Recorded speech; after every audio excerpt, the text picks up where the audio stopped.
Seigneur pour cette adoration très inspirée. Amen. Merci pour le Saint-Esprit. Amen. Merci pour les dons que tu nous donnes. Amen. Que l'honneur et la gloire te reviennent en cette matinée. Amen. Au nom de Jésus. Amen. Merci pour le souffle de vie. Amen. Merci pour la santé. Merci pour le salut. Merci. Merci, merci, merci, merci et merci. Amen. Nous n'avons rien à te demander ce matin. Parce que tu sièges dans la louange et l'adoration. Ça veut dire que si nous faisons seulement la louange et l'adoration, nous avons tout fait. Amen. Que toute la gloire te revienne. Au nom de Jésus, nous avons prié. Amen. Amen. Amen. Amen. Nous sommes contents. Amen. C'est ce que Dieu fait pour nous. Amen. Nous allons continuer. Alléluia. Amen. Pour conclure la page des parents, nous pouvons tout simplement féliciter les différentes sortes de parents. Amen. Alléluia, parce qu'on a quand même vu de long en large. Nous voulons féliciter les parents géniteurs, le père et la mère. Amen. Nous voulons féliciter les parents, parce qu'il y a parents, comment on dit souvent là, monoparental. Amen. Ça veut dire qu'il y a des parents qui ont joué le rôle des deux. Amen. Ça peut être l'homme, ça peut être la femme. Pour plusieurs raisons. Peut-être tu peux perdre un parent. Alléluia. Et puis un reste. Peut-être qu'on peut divorcer. Et puis il y a ceux qui sont irresponsables. Soit la femme, soit l'homme. Il fait l'enfant. Il y a des femmes qui vont jeter les enfants. Soit l'homme, il fait l'enfant, il fuit.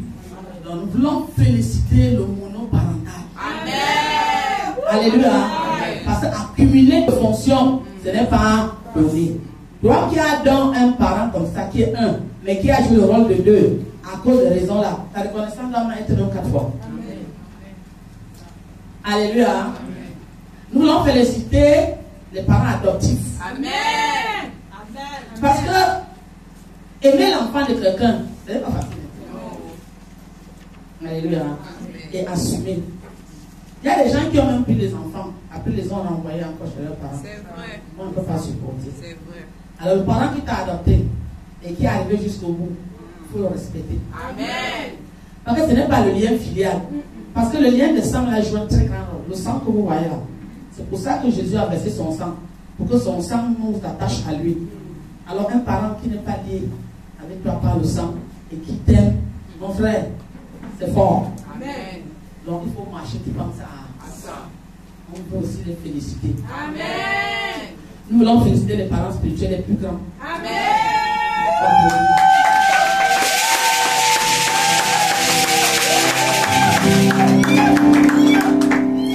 Parce que les parents spirituels accumulent tout ça. Amen. Ils font tout. Les enfants qu'on a rejetés, ils prennent. Monoparental, ils prennent. Adoptif, ils prennent. Parce que son rôle fait qu'il jumelle tout ça. Amen. Il peut t'éduquer dans la vie, l'éducation de base, parce qu'il a la parole de Dieu. Alléluia. Il peut t'aimer s'il veut, parce que le Seigneur lui communique de son amour. Moi, je ne parle pas pour ceux qui ne jouent pas ce rôle. Tu n'es pas juste comme tu n'es pas parent, je ne m'adresse pas à toi. Il peut te supporter comme quelqu'un qui t'a accouché, parce qu'il a ça en lui. Il a un don. Le don, la pasteur là, c'est le Père. Alléluia. Amen. Il peut corriger certaines choses. Il peut faire tout ce que les autres font en lui. Comment tu peux plusieurs en un. C'est pour ça que le Seigneur Jésus donne plus de valeur aux parents spirituels. Ce n'est pas qu'il n'aime pas les parents physiques. Non, vous voyez bien que les parents physiques s'arrêtent à un niveau. Vous voyez que quand vous venez ici, on recommence par votre éducation. On fait certaines choses. Alléluia. Donc, nous voulons les féliciter. Amen. Avant de clôturer. Amen. Oui. Quel que soit le rôle que nous avons cité là. Donc, tu es reconnaissant sur beaucoup de choses. Mais quand tu es à l'église, tu es complet.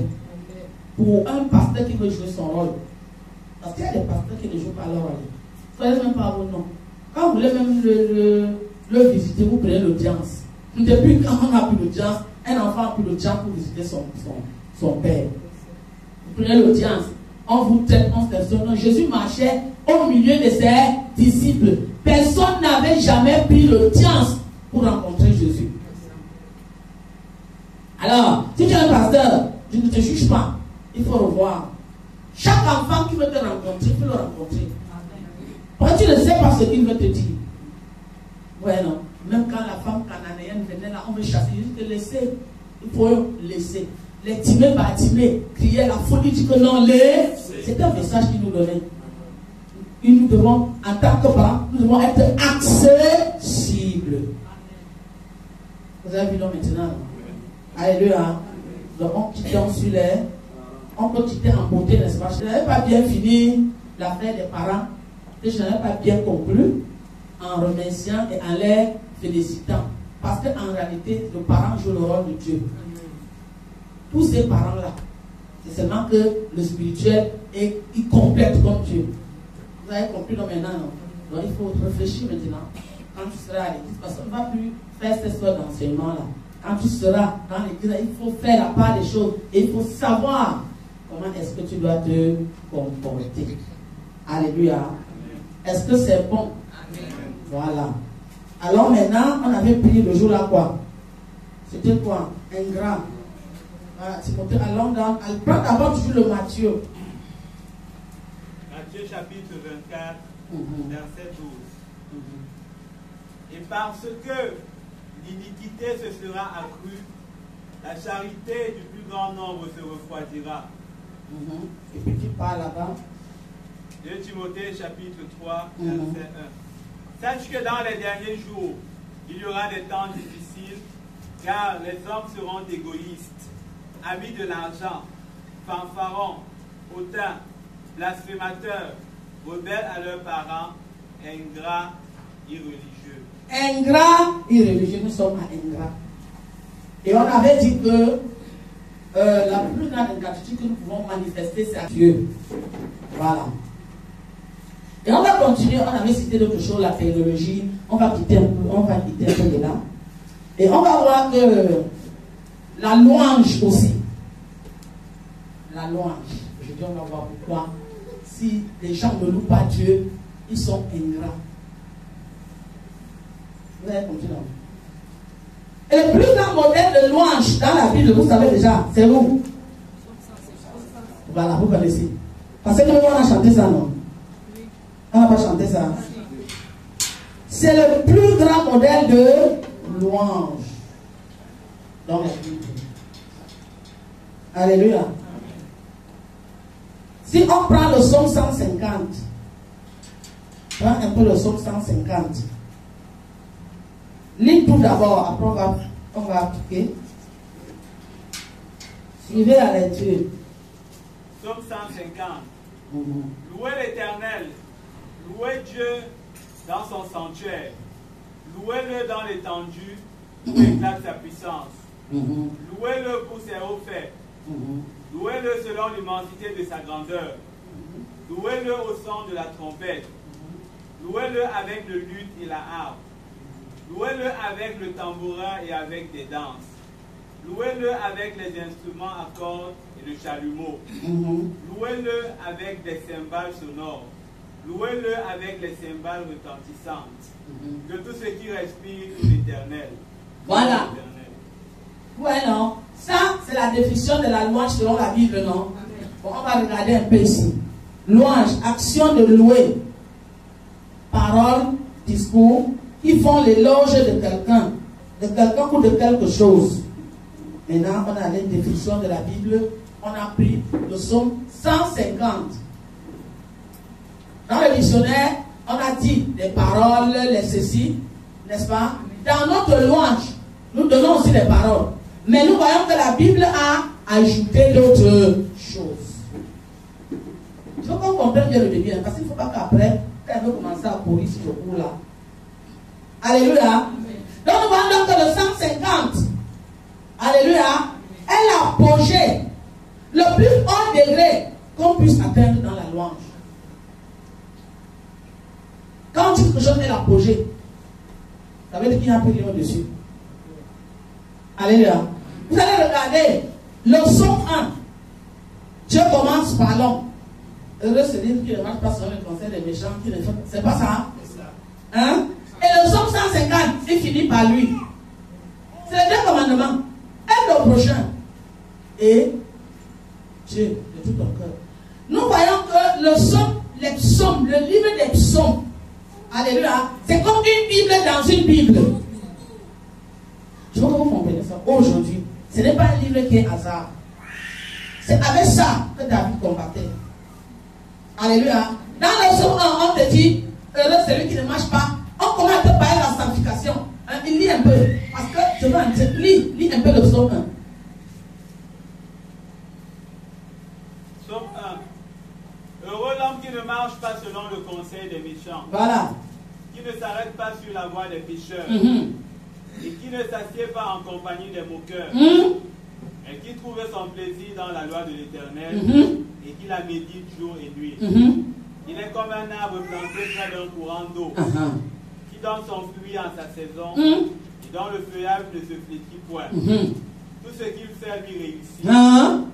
Il n'en est pas ainsi des méchants. Ils sont comme la paille que le vent dissipe.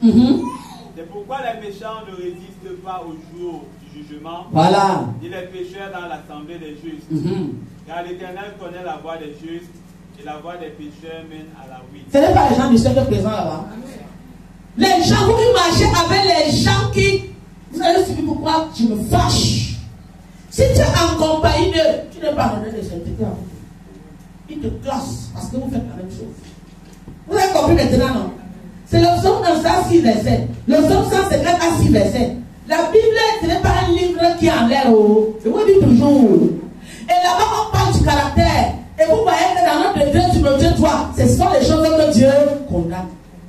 C'est pas ça? Il faut bien souvent analyser. Je profite pour vous enseigner la Bible forte. Alléluia. Donc, c'est deux sons qui parlent. Au début, Dieu parle du caractère, du fruit de l'esprit. Parce qu'il a dit, vous les reconnaîtrez par leur fruit. Son 1. Et à la fin, il dit, louez Dieu. Voilà comment vous devez louer. Hey, vous avez compris maintenant, non? Dans la loi n'est pas quelque chose qui est en l'air. Et dans à part le psaume 1 jusqu'au psaume, on peut dire 150 parce qu'il a lu. Vous allez voir que là-dedans, on a montré comment les méchants, on a montré comment les justes, on a montré les combats, on a montré les victoires.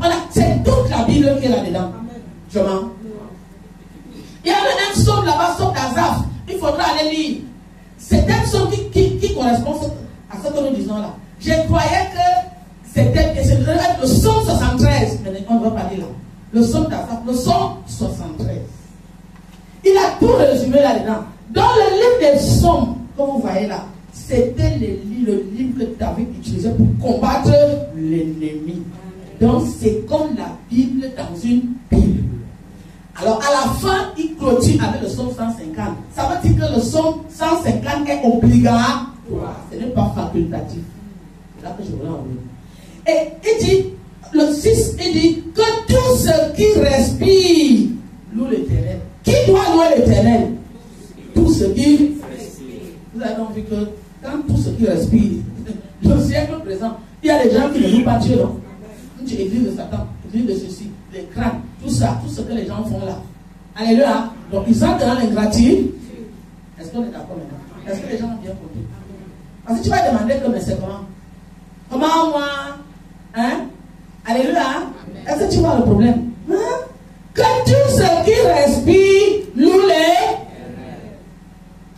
Alors, si tout ce qui respire, même les feuilles respirent, les arbres respirent, tout, ils agitent leur feuillage, les mers, tout ça, ça loue le Seigneur. Alors, il se trouve donc qu'il y a des gens qui ne louent pas le Seigneur. Vous avez compris donc maintenant? Ce n'est pas l'ingratitude.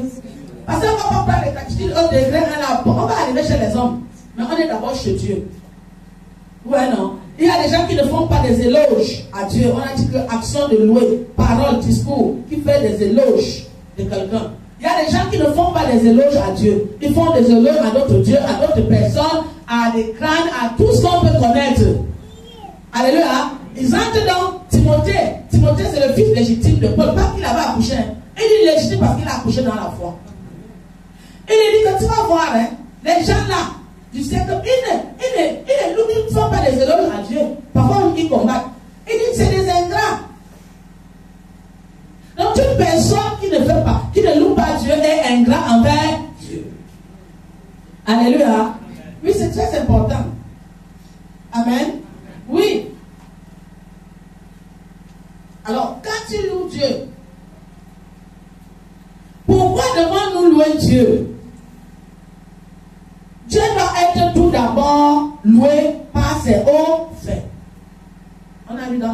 cas de Timothée. Où on dit que louer pour ses offres? C'est le 2, non? Dis, vas-y. Louez-le pour ses hauts faits. Louez-le selon l'immensité de sa grandeur. Louez-le pour ses hauts faits.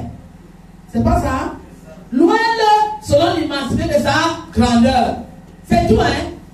Pourquoi tu loues Dieu? Tu loues Dieu parce qu'il a créé. Tu loues Dieu pour ses hauts faits. Tu loues Dieu pour l'immensité de sa grandeur. Vous avez compris maintenant? Les gens qui ne viennent pas à l'adoration, il faut louer Dieu pour ça d'abord, parce qu'il est le créateur. Est-ce qu'on comprend? Oui. Qu'est-ce que j'ai dit ici? Dieu doit être tout d'abord loué pour ses hauts faits.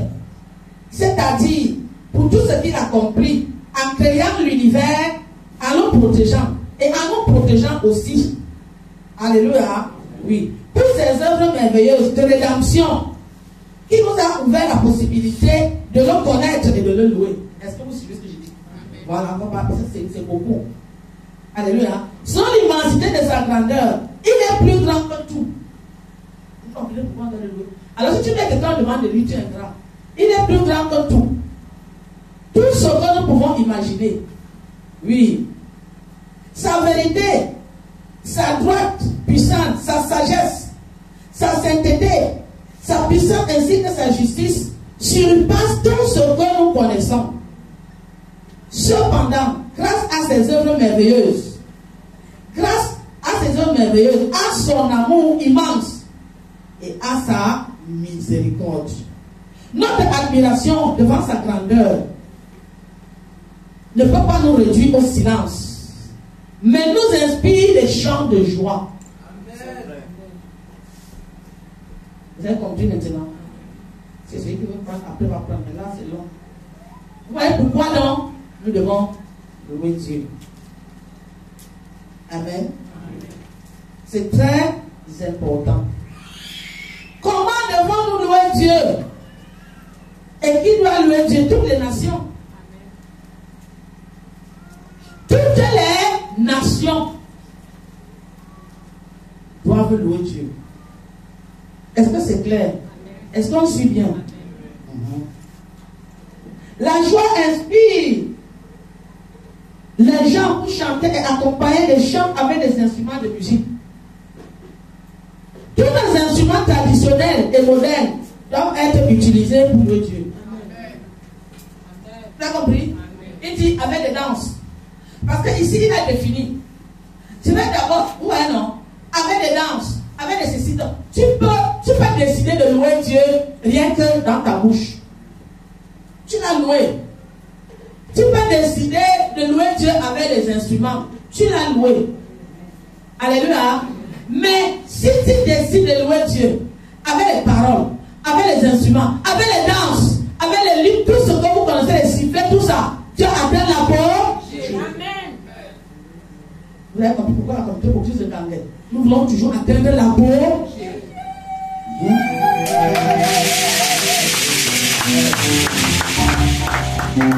C'est sa prescription. Est-ce qu'on comprend ce que je dis là? C'est sa prescription. Donc tu peux décider. Parce que les gens font souvent comme si vous faites le bruit. Quel bruit? Par les hommes, quand nous on loue Dieu, comment Dieu peut faire le loue? Tu dis que nous on fait le bruit. Les gens comme ça doivent se repentir. Vous savez pourquoi? Parce qu'il y a une dans la Bible qu'on appelle Mika, qui a vu David danser et elle a confondu les choses. Elle dit tu es roi, elle va devant Dieu. David avait compris que le roi ne vient devant Dieu. Et que le psaume 156, ce n'est pas David, ce n'est pas ce livre-là, même si c'est quelqu'un d'autre qui a écrit, ce sont les choses de David. Est-ce que je mens? David a compris. Vous comprenez, non? Et il n'y a pas beaucoup de personnes qui comprennent. Il y a parfois peu de personnes. Et il a répondu à sa femme. Moi, toi, tu crois que je loue Dieu devant ces gens-là? Moi, je loue Dieu devant Dieu. Amen. Et le Dieu là même a enlevé ton père de la royauté. Et il m'a même donné. Amen. Et qu'est-ce que Dieu a fait? Il a frappé Mika de stérilité. Il y a plusieurs personnes qui sont frappées de stérilité. Parce qu'ils se meurent des gens qui louent Dieu. C'est la Bible qui dit, c'est pas moi. Amen. Mika était la femme de David. Mais il n'a pas regardé que, mais si Mika n'accouche pas, ça veut dire que David ne pourra pas avoir d'enfant. Alléluia. C'est vrai que les gens étaient polygames, mais il n'aura pas d'enfant avec elle. Mais il a frappé pour montrer la gravité de ce que Mika avait fait. Yes. Et pour montrer la place de la louange. Yes. Il a préféré David à danser, mais il a frappé sa femme. Yes. Et cette frappe a même touché aussi David. C'est pour montrer la place de la louange. Yes. Qui est ici? Yes.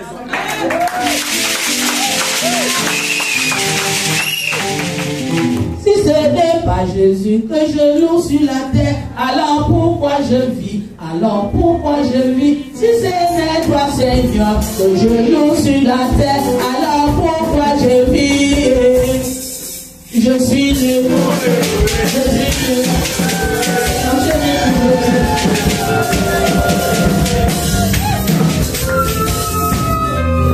Si ce n'est toi, Jésus, que je vis sur la terre, alors pourquoi je vis? Alors pourquoi je vis? Si ce n'est toi, Yahweh, que je loue sur la terre, alors pourquoi je vis? Je suis nul. Je suis nul.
Quand tu ne loues pas Dieu, tu es en train de pécher. Parce que ça l'a tellement énervé dans l'Ancien Testament qu'il a frappé Mika. Et quand nous allons voir certains versets, il va vous dire peut-être après. Mais nous sommes là. Donc, si nous voulons atteindre l'apogée, je disais que si tu veux, frère, apprends à danser. Amen. Sœur, apprends à danser. Amen. Ce n'est pas facultatif. Amen. Si tu veux atteindre l'apogée de la loi, tu peux parler si tu veux, mais tu vas atteindre peut-être 10. Mais si tu veux toucher le cœur de Dieu qui siège au milieu de la louange de ses enfants, il faut apprendre à danser. Amen. Avec les instruments, avec les sifflets, avec tout, c'est écrit ici. Amen. Si je viens dans ton église, tu m'empêches de louer Dieu comme je pense, je vais laisser. Mais toi, tu vas rendre compte à Dieu. Amen. Parce que je n'ai pas le droit de faire ce que le pasteur ne veut pas. Alléluia. Mais seulement tu rendras compte à Dieu parce que tu m'as empêché de louer Dieu dans l'apogée. Amen. C'est très important. Et le bruit, les gens se disent quel bruit? Quel bruit que tu dis? Disons 1 Corinthiens 15, verset 52. 1 Corinthiens 15. 1 Corinthiens chapitre 15, verset 52. En un instant, en un clin d'œil, à la dernière trompette, la trompette sonnera et les morts ressusciteront incorruptibles et nous serons changés. Arrête-toi. Ok. Toi, tu n'aimes pas le bruit. Mais Jésus, lui, il a choisi le bruit pour venir faire l'enlèvement. Alors, pendant que la trompette va sonner, pour qu'un mort entende quelque chose, il faut que ça retentisse à un niveau, même avec le tremblement de terre. Alors, comme toi, quand on loue Dieu, tu as mis les mains aux oreilles. C'est ça, non? Tu n'aimes pas le bruit. Maintenant, Jésus, lui, il a choisi le bruit.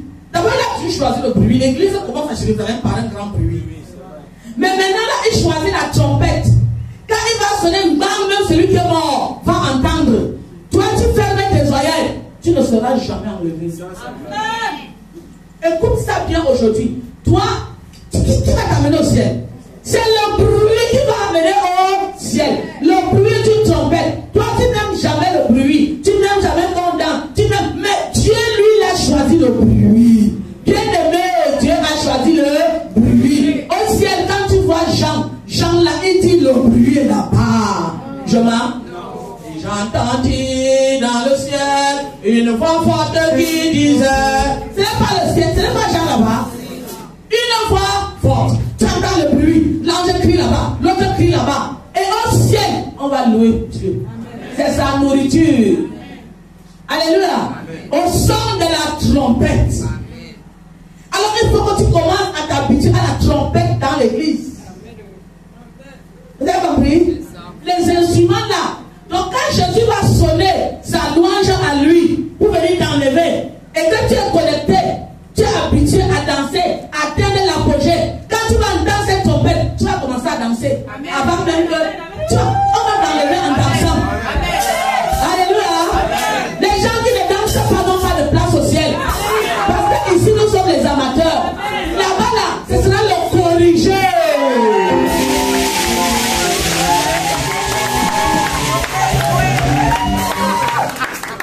Ce sera des professionnels. Vous avez compris, non? Danseurs. Donc on va nous enlever dans la danse. On va nous enlever dans la danse. Alors, toi, tu fais comment alors? Maintenant. Voilà.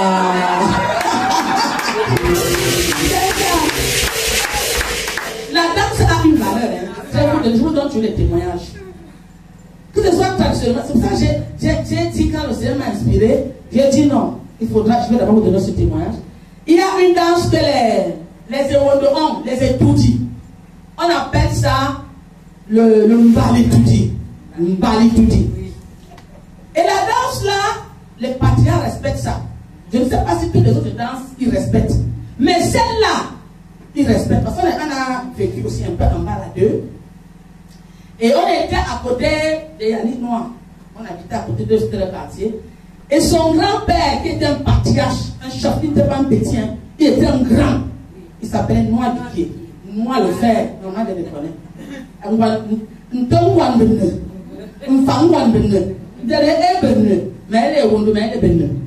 Alors cette danse-là, quand tu es patriarche, ça veut dire que tu es influent chez les étudiants. Quand tu traverses et qu'on joue ça, même si tu es qui, tu vas t'arrêter. Amen. Tu joues d'abord pour honorer un peu la danse, non, il y a tradition. Je vais vous dire, parce que là, on parle de Dieu. Amen. La place que la louange a, je vais vous expliquer. Et quand elle est arrivée là, c'était un monsieur qui était très chaud. Il avait 70 ans, il avait son chapeau à l'âge, il avait toujours les costumes, il avait la canne, et il courait dans les Mercedes. Alors, nous sommes là, on regarde le balai, on le connaissait. Quand sa Mercedes quitte du bas, ça arrive, ça s'arrête là. Noir qui s'arrête. Son chauffeur ouvre la porte, il descend. Il est encore au niveau de sa Mercedes. Yeah, yeah, yeah, yeah, yeah. Ça y est. C'est le moukoul. Allez, comment on appelle le moukoul en français? Non, le tam-tam là, non, ce n'est pas le moukoul. Le tam-tam, c'est qu'on tape comme ça la main. Ouais, non, mais le moukoul, c'est ce qui est en bas, non? Ah, les vibraphones. Vibraphones, là. Non, le mendiant n'est à part. Le mendiant, c'est ce qu'on met ici. Le xylophone. Le quoi? Xylophone. Ok, le xylophone. Ok, voilà. Donc, il a déjà fermé sa portière. Le mbalétier de l'autre côté. Alléluia. Oh, yeah, yeah, yeah, yeah, yeah. Ça y est. Lui-même, il commence là-bas. Là-bas. Ça y est. Non, mon gars, pour attirer du Covid. Quand moi, il dit, ça y est. Quand moi, il va sortir de là. Pour arriver là où on fait le malétude. Il est déjà enroulé au sol.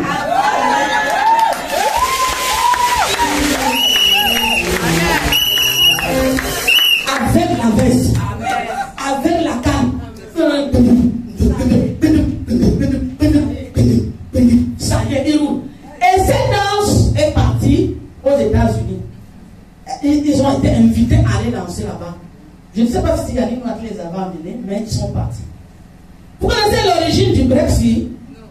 partir du doigt l'étudier. Quand ils sont arrivés chez les Américains, ils ont dansé ça. Alléluia. Parce que les avaient invités, non?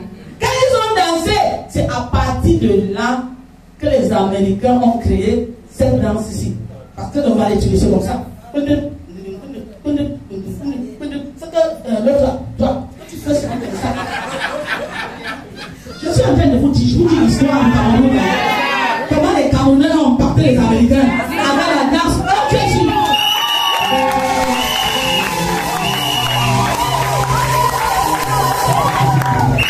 ils ont impacté les Américains. Vous voyez, non? Ils font. C'est ça, on va l'étudier. Après, ceux qui n'ont pas réussi, c'est que, parce qu'après, quand ils font comme Uriel fait là, ils tombent au sol, on jette les pièces d'argent dans la poussière, ils tournent, ils mettent la tête en bas, je ne sais pas comment ils font, ils soufflent, ils trouvent les pièces, ils prennent ça avec la bouche. C'est ça qui a dépassé les Américains. La musique, c'est quelque chose qui porte. Amen. Ils ont impacté l'Amérique. Amen. Le plus grand, on se dit le plus grand pays du monde, n'est-ce pas? Ils ont impacté avec la louange. Tu peux impacter les gens avec la louange en Jésus-Christ. Alléluia. Ils n'ont pas eu honte de leur danse traditionnelle. Alléluia. Ils sont partis jusqu'aux États-Unis et ils ont inspiré les Américains. Voyez, non? Le break que vous jouez là, c'est comme ça que vous appelez, non? Hein? Comment on appelle encore cette danse? Oui. Hein? Alors, dis-le plus fort! Je suis le champion pour Jésus. Dis-le plus fort! Je suis le champion pour Jésus. On va les tout dire. Oh ouais. Dis-le plus fort! Je suis le champion pour Jésus. Dis-le plus fort! Je suis le champion pour Jésus. Alors, Je suis la tête dans la feu. Je suis là. on va les tout dire.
Yeah.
Et on va chanter pour la Bible.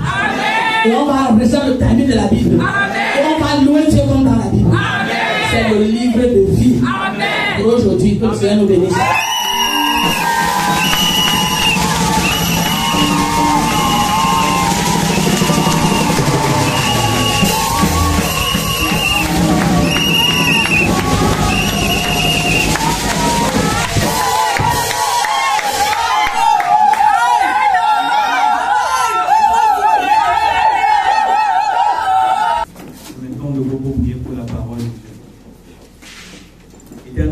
Seigneur et notre Dieu, nous te bénissons parce qu'en ce jour, tu nous as instruits sur la louange. Seigneur éternel, mon Dieu, qui est la principale preuve par laquelle nous pouvons te témoigner notre gratitude. Amen. Éternel, notre Seigneur, tu nous as enseigné que nous pouvons choisir de te louer seulement par les paroles. Mais il convient, Seigneur, pour atteindre l'apogée, de te louer selon le modèle de louange prescrit dans le psaume 150. Amen. Tu as ainsi dit, Seigneur éternel, que tu attends que nous te louons avec des danses. Amen. Nous te louons avec des cris de joie. Amen. Père éternel, mon Dieu, tu nous as fait comprendre que la louange est accompagnée de bruit. Amen. Des fois, nous avons dit que nous n'aimons pas le bruit. Nous avons des fois appelé les églises vivantes, les églises de bruit.